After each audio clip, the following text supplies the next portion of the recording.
The heightened atmosphere of the MCG on Saturday night, 82,000 at the Coliseum, a thriller between two big teams. Geelong controversy, did it build as the last quarter went along? Highest imaginable stakes, and the whistleblowers drew their level of attention as well. So how did it all unfold? You, like me, might have been thinking, oh, this is going to be a stacked Could be your night. This could be your night, Razor. Ray Chamberlain, welcome. It's time to shine, Jared. Thanks for having me, mate. Last quarter, we put a metre on this. What inflamed the crowd? The metre peaked 17 times. So there are 17 decisions that inflame the crowd. Price is Right style. Yes. How many of those are right without debate? 16. 16. In my view.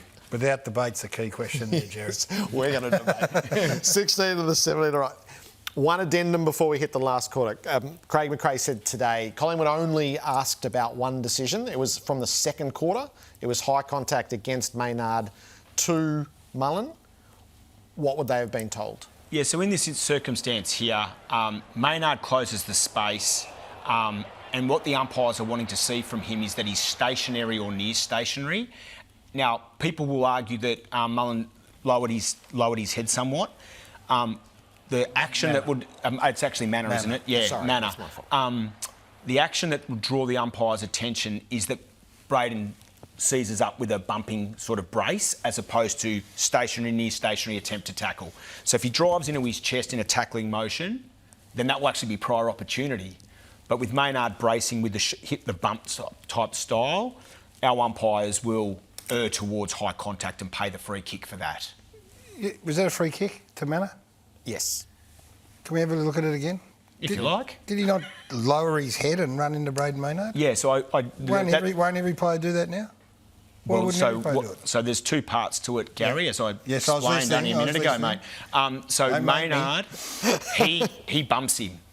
He bumps him, or does Manor run into him? They're both involved, but we're all contributing. Well, if he didn't put his head down, it wouldn't be an issue. And if he tried to tackle him and not bump him, it wouldn't be either. So in the end, what you're asking... Aren't you allowed to shape the bump if on the assumption that you're upright, and then you are the one that lowers your head? So the question was, what would have they been told?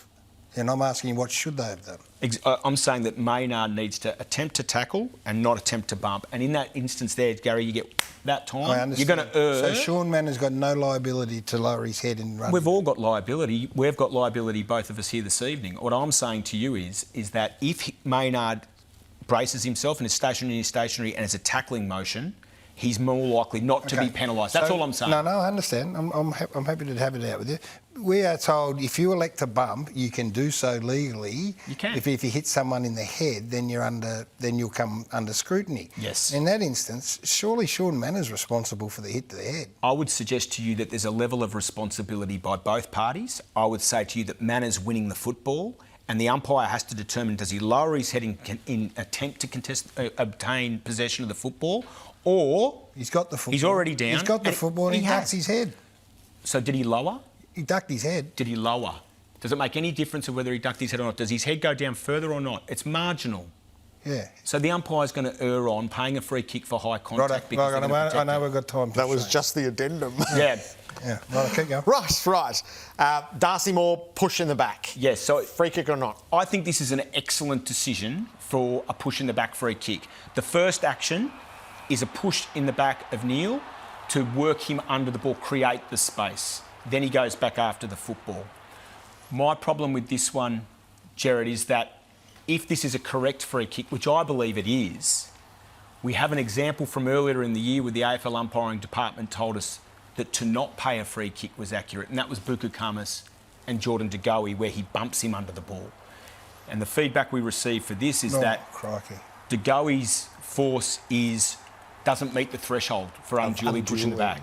So if this one's not, then the other one probably can't be. My opinion is that they're both free kicks. Yeah. So I think it was an excellent decision on Saturday night. The score review and the role of the boundary umpire here. Yeah, so when there's a score review, the sole judge of a score is the goal umpire. Now, in these circumstances, the boundary umpires, who will both be on the post, they will stay there unless they've got something definitive that they can provide. So our boundary umpire is in the right position. They come in, and that's to indicate I've got something I can add. Brett Roseberry, our field umpire, he will take control of the circumstances. He'll say, what did you see? And you'll see that the boundary umpire signals, I saw the ball touched. So we go to review, we've got a decision, they've made a decision on field of touched, and now the ARC, with this vision, they have to go to work and either go, we've got insufficient evidence to overrule it, or otherwise. What if the goal umpire thinks it wasn't touched? He would say the that. Boundary umpire coming in doing the this. goal umpire is the sole judge of a score, and so if he's adamant that it isn't touched, he wouldn't have pressed his hip to talk. He'd have made his decision on field. And does he overrule the boundary umpire? It's not about overruling, but he'll cop sway. That's his job. Right, let's get to the big one. Come on. The Bobby Hill. Tell me about the Bobby Hill. Yeah, Everyone knows what you're talking about. Yeah, absolutely. So, incredible run-down tackle, and at home I go ball. Right, as I'm watching this game with my fan hat on. I think I did too. And then as I watch the replay, what's really important here is that the entirety of the tackle must be a legal tackle for the umpire to award holding the ball. And right at the end there, you can see that the arm slipped down around the legs and is below the knee. So, which arm? The right arm for mine. So by virtue of that, I can absolutely understand how holding the ball, how trip has been paid. If I give you another example to compare about, but didn't holding the ball come first? Mm-hmm. If we had a situation where that took place and a player got dumped in a dangerous motion, we don't pay holding the ball. We pay dangerous tackle because the tackle in its entirety has to be legal.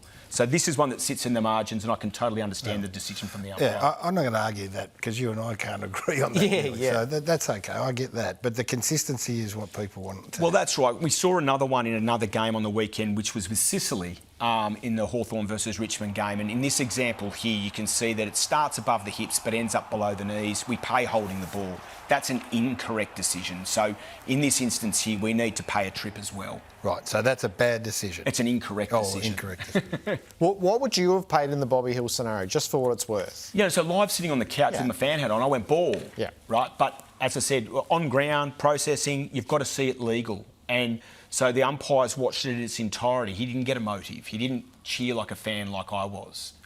And so you see his right arms got down and tripped him. Correct. And that's what he's lent into. In the end, what I loved about our umpire was made great position, in perfect position, and now you've got to make a judgment call, and that's their game. Yep. The final kick. The final play. You had some thoughts. Oh, so just before we get there, Blitzarv's holding the ball. Yes, fantastic, accurate decision. So this is situational awareness. So ball up, no prior opportunity, legally tackled, ball not pinned. Darcy Cameron executes beautifully. Our umpire delays blowing the whistle, giving him a reasonable time.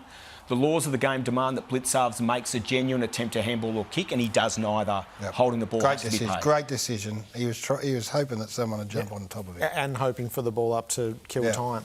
Right, give me the last kick. Right. I don't think the umpire should be in Jack Crisp's face like this. Okay. So he's taken the mark, the final siren has sounded. Yeah.